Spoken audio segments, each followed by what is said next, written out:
Bienvenue dans cette analyse approfondie d'un phénomène rarement exploré, la relation complexe que les hommes Sigma entretiennent avec le monde qui les entoure.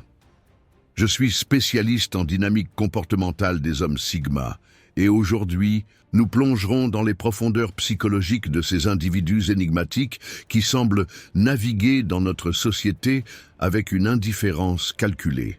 L'homme Sigma, cette figure solitaire mais puissante qui opère en marge des hiérarchies traditionnelles, cache souvent une vérité troublante, une forme de dédain généralisé envers la société et ses acteurs. Mais d'où vient cette aversion? Est-elle innée ou acquise?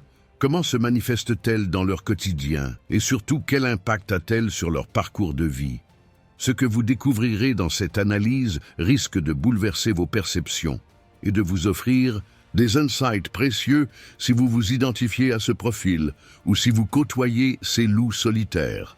Abonnez-vous dès maintenant à notre chaîne Homme Sigma officiel pour ne manquer aucune de nos analyses psychologiques qui décryptent les comportements des hommes Sigma. Votre compréhension des dynamiques sociales masculines modernes en sera radicalement transformée. La solitude stratégique là. Solitude n'est pas subie mais choisie par l'homme Sigma. Ce premier chapitre explore comment cette isolation volontaire devient un outil stratégique. L'homme Sigma cultive la distance sociale, non par incapacité à créer des liens, mais par choix délibéré et calculé. Cette solitude représente un avantage tactique. Observez comment le Sigma évolue. Il entre dans une pièce, analyse les dynamiques sociales sans s'y mêler et reste à la périphérie des interactions. Ce comportement n'est pas le fruit d'une timidité maladive, mais d'une position d'observation privilégiée. En restant détaché, le Sigma développe une vision plus claire et objective de son environnement. Prenons l'exemple de Mark, entrepreneur indépendant. Plutôt que de rejoindre des cercles d'affaires traditionnels, il observe les tendances du marché depuis sa position d'outsider, identifiant des opportunités invisibles pour ceux qui sont immergés dans les réseaux conventionnels. Sa solitude lui confère une perspective unique. Cette mise à distance s'accompagne souvent d'un sentiment grandissant de mépris. À force d'observer les comportements moutonniers, les jeux de pouvoir mesquins et l'inauthenticité des relations sociales, l'homme Sigma développe une forme de dédain. Il voit les autres comme des acteurs d'une pièce de théâtre absurde à laquelle il refuse de participer. La solitude devient alors un refuge contre cette mascarade sociale qu'il méprise.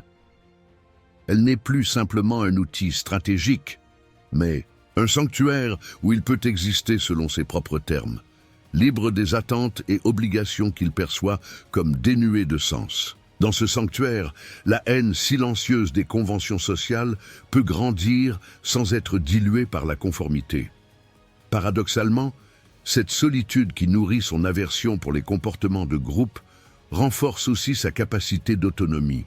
L'homme Sigma dépend peu des autres, ce qui accentue son sentiment de supériorité et sa propension à mépriser ceux qui recherchent constamment la validation sociale. La haine, comme mécanisme de défense, le dédain que l'homme Sigma ressent n'est pas inné, mais développé comme protection psychologique. Ce chapitre dévoile comment la haine devient un bouclier contre la vulnérabilité. Contrairement à l'idée reçue, l'homme Sigma n'est pas naturellement misanthrope. Son aversion s'est construite progressivement comme réaction aux déceptions, trahisons et rejets qu'il a pu subir. Antoine, programmeur talentueux, illustre parfaitement ce mécanisme. Après avoir vu ses idées régulièrement appropriées par ses collègues extravertis, il a développé une méfiance qui s'est transformée en mépris silencieux des dynamiques d'équipe. Cette haine silencieuse fonctionne comme un filtre protecteur. En présumant le pire des interactions sociales, l'homme Sigma se prémunit contre les déceptions. Il maintient ainsi une distance émotionnelle qui lui évite d'être blessé. Ce n'est pas tant les individus qu'il déteste, mais le potentiel de douleur qu'ils représentent. L'hostilité latente devient également un outil de sélection sociale extrêmement efficace. Peu de personnes franchissent cette barrière défensive, Mais celles qui y parviennent accèdent à une loyauté rare et précieuse. L'homme Sigma, malgré son apparente froideur, est capable d'attachements profonds et authentiques. Ils sont simplement extrêmement sélectifs. Cette défense psychologique s'accompagne d'une hypervigilance constante. L'homme Sigma observe méticuleusement les comportements, détecte les incohérences et les manipulations avec une acuité surnaturelle. Cette capacité renforce son sentiment que la majorité des interactions sociales sont superficielles ou intéressées. Avec le temps, ce mécanisme de défense peut devenir une prison auto-imposée. L'homme Sigma risque de rejeter des opportunités de connexions authentiques par méfiance excessive. La frontière entre protection légitime et isolation pathologique devient alors floue. C'est un équilibre délicat que peu parviennent à maintenir. Le mépris des hiérarchies sociales. Conventionnelle, l'aversion de l'homme Sigma s'étend particulièrement aux structures de pouvoir qu'il perçoit comme arbitraires. Ce chapitre analyse comment son rejet des hiérarchies nourrit sa réputation d'outsider.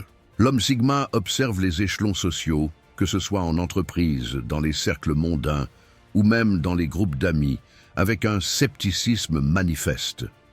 Il remarque comment ces structures récompensent souvent la conformité plutôt que la compétence, l'obéissance plutôt que l'innovation. Thomas, consultant indépendant après une carrière en entreprise, incarne cette position. Lors d'une réunion avec d'anciens collègues, il observe le rituel quasi-religieux de déférence envers le supérieur hiérarchique. « J'ai compris que je ne détestais pas les individus », confie-t-il. Mais ce théâtre social où la valeur d'une idée dépend du rang de celui qui l'énonce. Ce dédain des hiérarchies conventionnelles explique pourquoi l'homme Sigma privilégie des parcours autonomes. Entrepreneurs, freelance, artistes indépendants, ils créent leur propre structure où la méritocratie authentique peut exister. Leur rejet n'est pas anarchique mais pragmatique. Pourquoi participer à un jeu dont les règles semblent conçues pour favoriser la médiocrité conformiste? Cette position critique lui attire souvent l'hostilité des alphas du système. Ces derniers perçoivent intuitivement la menace que représente celui qui refuse de valider leur autorité par sa participation. L'homme Sigma devient alors un élément perturbateur par sa simple existence en marge du système. Sa résistance, passive aux hiérarchies, s'exprime rarement par une rébellion ouverte. Il préfère simplement se retirer des espaces où ces dynamiques prédominent, créant ses propres circuits parallèles. Cette capacité à opérer hors des structures établies renforce son sentiment de supériorité et nourrit son mépris pour ceux qui s'y soumettent aveuglément. L'homme Sigma maintient ainsi une position paradoxale. Intégré à la société pour ses besoins pratiques, mais fondamentalement détaché de ses mécanismes d'organisation. Cette tension perpétuelle entre appartenance et distance critique définit sa relation complexe au monde social. 4. L'indifférence calculée envers l'approbation des autres, le désintérêt apparent de l'homme Sigma pour le jugement d'autrui, n'est pas accidentel, mais méthodique. Ce chapitre dévoile comment cette indifférence façonnée devient une source de pouvoir social. Contrairement aux rebelles qui cherchent activement à provoquer ou à l'insécure qui souffre du regard des autres, l'homme Sigma a développé une immunité quasi totale à l'opinion publique. Cette indifférence est le fruit d'un travail psychologique rigoureux, une déconstruction systématique de la valeur accordée au jugement externe. Prenons Eric, développeur de jeux vidéo indépendant. Lorsque son projet innovant a été critiqué par l'industrie traditionnelle, il n'a ni modifié sa vision pour plaire, ni cherché à riposter aux critiques. Leurs opinions sont pertinentes, uniquement si elles servent mon objectif final, explique-t-il. Sinon, elles n'existent tout simplement pas dans mon univers décisionnel. Cette posture crée un effet fascinant. Plus l'homme Sigma semble indifférent au jugement, plus son influence magnétique grandit. Son imperméabilité aux pressions sociales le rend imprévisible et donc intrigant. Il échappe à l'outil de contrôle social le plus puissant, la peur du rejet. Cependant, cette indifférence n'est pas totale, mais sélective. L'homme sigma accorde une valeur considérable à l'opinion d'un cercle restreint d'individus qu'il respecte profondément pour leurs compétences ou leur intégrité. Ce contraste entre son désintérêt généralisé et son attention ciblée renforce sa réputation d'être insaisissable. Cette position d'indifférence calculée génère souvent des réactions hostiles chez ceux dont l'influence sociale dépend précisément de leur capacité à affecter les autres. Le sigma devient alors la cible de tentatives de plus en plus appuyées pour le faire rentrer dans le rang. Tentatives qu'il observe avec un mélange de détachement et de mépris silencieux. Au fil du temps, cette indifférence au jugement externe se transforme en une forme de liberté rare. L'homme sigma navigue dans un monde où les chaînes invisibles de l'approbation sociale, qui restreignent tant d'individus, semblent ne pas avoir de prise sur lui. 5. Le rejet du conformisme. Social sigma entretient une relation particulièrement hostile avec les normes sociales qu'il perçoit comme des chaînes invisibles. Ce chapitre explore comment son anticonformisme devient un pilier de son identité. Le conformisme représente pour l'homme sigma l'abdication ultime de l'authenticité et de l'autonomie intellectuelle. Il observe avec un mélange de fascination et d'horreur comment la majorité des individus adaptent leur comportement, opinions et même leurs aspirations pour correspondre aux attentes sociales dominantes. Laurent, architecte indépendant, illustre cette position. Après des années dans un cabinet prestigieux, il a rompu avec les conventions esthétiques de sa profession.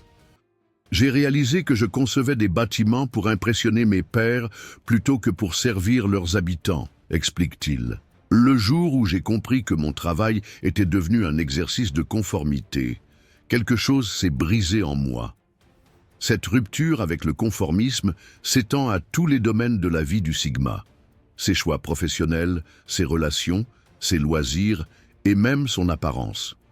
Il développe une aversion viscérale pour les tendances de masse, non par simple esprit de contradiction, mais par fidélité à sa boussole interne.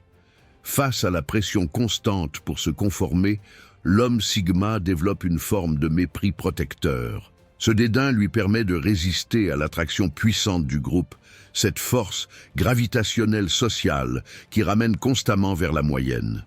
Son rejet n'est pas tant dirigé contre les individus que contre le processus d'homogénéisation qui érode leur unicité. Paradoxalement, ce rejet du conformisme crée souvent des comportements reconnaissables. L'anticonformisme systématique devient lui-même une forme d'identité prévisible.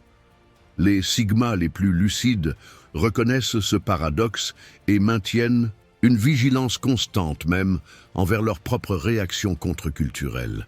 Cette position d'outsider permanent génère une tension existentielle que peu parviennent à soutenir sur la durée. La société punit l'écart à la norme par l'exclusion et même l'homme sigma, malgré son indépendance revendiquée, reste un animal social. Son défi quotidien consiste à maintenir son intégrité sans s'isoler complètement, équation que beaucoup résolvent en créant des micro-sociétés alternatives où leur non-conformisme devient la nouvelle norme.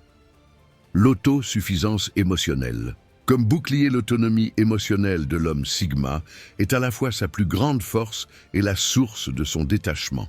Ce chapitre analyse comment cette indépendance affective alimente sa méfiance sociale.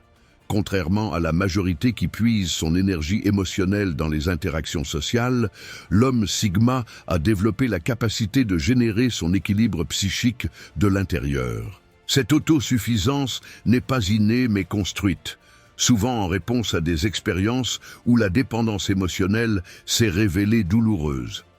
Nicolas, trader devenu investisseur indépendant, illustre cette dynamique. Dans l'environnement ultra-compétitif de la finance, j'ai appris que toute vulnérabilité émotionnelle devient une arme entre les mains des autres, confie-t-il. J'ai méthodiquement réduit mes besoins affectifs externes jusqu'à atteindre une forme d'autonomie que beaucoup confondent avec de la froideur. Cette autosuffisance devient un bouclier contre les manipulations affectives. L'homme Sigma observe comment les relations d'interdépendance émotionnelle créent des leviers d'influence que d'autres n'hésitent pas à utiliser. Sa relative immunité à ces tactiques renforce son sentiment que les relations humaines sont souvent des champs de bataille déguisés. La contrepartie de cette indépendance est une forme de solitude existentielle.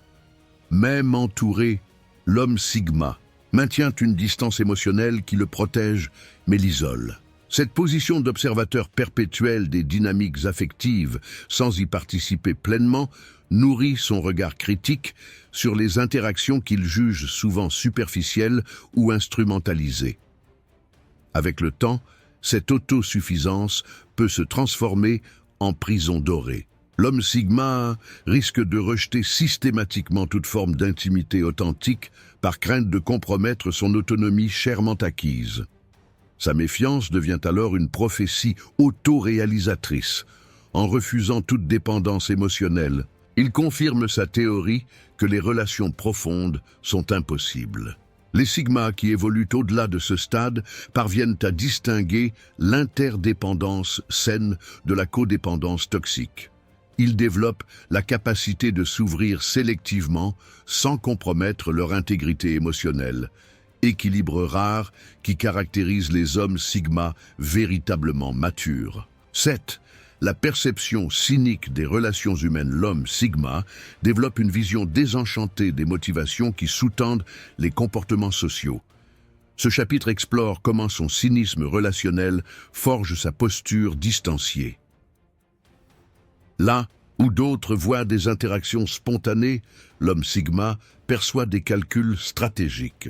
Son regard aiguisé détecte les intérêts cachés, les manipulations subtiles et les jeux de pouvoir qui se dissimulent derrière le vernis des convenances sociales. Cette hypervigilance n'est pas paranoïaque, mais analytique. Il observe les patterns récurrents avec la précision d'un scientifique. Julien, consultant en stratégie devenu écrivain, exemplifie cette perspective. Dans les cercles professionnels, j'ai cartographié mentalement les réseaux d'influence, les alliances tacites et les rivalités masquées, explique-t-il. Ce qui m'a le plus troublé n'est pas l'existence de ces dynamiques, mais l'acharnement collectif à les nier. Cette lucidité relationnelle s'accompagne d'un prix émotionnel élevé. Voir constamment au-delà des façades sociales est épuisant et parfois démoralisant. L'homme Sigma oscille entre la satisfaction intellectuelle de comprendre les mécaniques sociales et la désillusion de les voir si rarement transcendées. Sa vision cynique s'étend aux institutions censées incarner des idéaux collectifs, politiques, religions, entreprises, associations caritatives. Il y détecte les mêmes dynamiques d'intérêt personnel et de manipulation qu'il observe dans les relations interpersonnelles. Cette cohérence renforce sa conviction que son détachement est justifié. Paradoxalement, cette perception aiguë des motivations cachées peut le rendre particulièrement vulnérable aux relations authentiques quand elles se présentent. Habitué à décoder les intentions dissimulées, il peut être profondément déstabilisé par une personne véritablement transparente. Réaction qui révèle combien son cynisme est aussi une protection contre l'espoir de connexion sincère. Les hommes Sigma qui évoluent au-delà de ce cynisme parviennent à maintenir leur lucidité sans qu'elle ne se transforme en misanthropie. Ils reconnaissent les dynamiques intéressées tout en restant ouverts à l'exception, à ces moments rares où les interactions humaines transcendent effectivement le calcul stratégique. 8. Transcender la haine vers la maîtrise de soi. Stade ultime de l'évolution du Sigma, dépasse l'aversion pour atteindre un détachement serein. Ce chapitre final révèle comment les Sigma matures transforment leur hostilité en sagesse pratique. La haine, même silencieuse, reste une forme d'attachement inversé, une réaction qui maintient l'homme Sigma psychologiquement lié à ce qu'il rejette. La véritable libération survient lorsqu'il transcende cette réactivité pour atteindre un état d'indifférence lucide et choisi. Alexandre, ancien trader devenu mentor pour entrepreneurs, incarne cette évolution. J'ai réalisé que mon mépris pour le système financier me gardait prisonnier de sa logique, partage-t-il. C'est seulement en abandonnant cette charge émotionnelle que j'ai pu créer un modèle alternatif véritablement autonome. Cette transcendance ne signifie pas l'acceptation passive des dynamiques sociales que le sigma critique. Au contraire, elle représente une position plus puissante, celle de l'observateur qui comprend profondément les mécanismes sans être émotionnellement contrôlé par eux. Cette distance devient alors créative plutôt que réactive. Le sigma parvenu à cette maturité développe une forme d'empathie détachée. Il comprend que les comportements qu'il jugeait autrefois avec dédain sont souvent le fruit de conditionnements sociaux profonds dont peu parviennent à s'extraire. Cette compréhension n'excuse pas, mais contextualise. Cette position évoluée lui permet d'interagir avec le monde social de façon stratégique sans compromettre son intégrité. Il peut naviguer entre différents milieux, adopter temporairement leur code quand nécessaire, tout en maintenant son centre de gravité interne. Cette fluidité consciente remplace la rigidité défensive de ses phases antérieures. Ultimement, l'homme sigma mature réalise que sa véritable opposition n'est pas dirigée contre les autres, mais contre ses propres pulsions réactives. La maîtrise de soi devient son champ de bataille principal. Victoire silencieuse qui se manifeste par une présence calme et puissante que beaucoup perçoivent sans pouvoir l'expliquer. Cette évolution représente le paradoxe final du sigma. C'est en abandonnant sa posture d'opposition qu'il réalise pleinement son potentiel d'indépendance. Non plus contre le monde, mais simplement au-delà de ses dynamiques conventionnelles. Au terme de cette exploration des mécanismes psychologiques qui façonnent la relation complexe de l'homme sigma avec le monde social, une vérité émerge. Ce qui est perçu comme de la haine n'est souvent qu'une manifestation extérieure d'un processus intérieur beaucoup plus nuancé. L'homme sigma ne déteste pas tant les individus que les systèmes qui encouragent l'inauthenticité et la conformité aveugle. Cette position critique et distanciée n'est pas une fin en soi, mais une étape dans un parcours plus vaste de développement personnel. Les hommes, sigma les plus accomplis, parviennent à transcender cette aversion initiale pour atteindre un état de détachement serein, une position où la critique sociale aiguë coexiste avec une forme de compassion lucide pour l'humanité. La véritable force du sigma réside précisément dans sa capacité à maintenir cette tension productive entre engagement et distance, entre participation au monde et préservation de son intégrité interne. C'est cette navigation complexe qui fait de l'homme sigma une figure si fascinante et si difficile à catégoriser. Si vous vous reconnaissez dans ces dynamiques ou si vous cherchez à mieux comprendre les hommes sigma qui vous entourent, ne manquez pas nos prochaines analyses approfondies. Abonnez-vous à notre chaîne Homme Sigma officiel et rejoignez une communauté d'observateurs et de praticiens qui explorent les dimensions cachées de cette identité masculine contemporaine.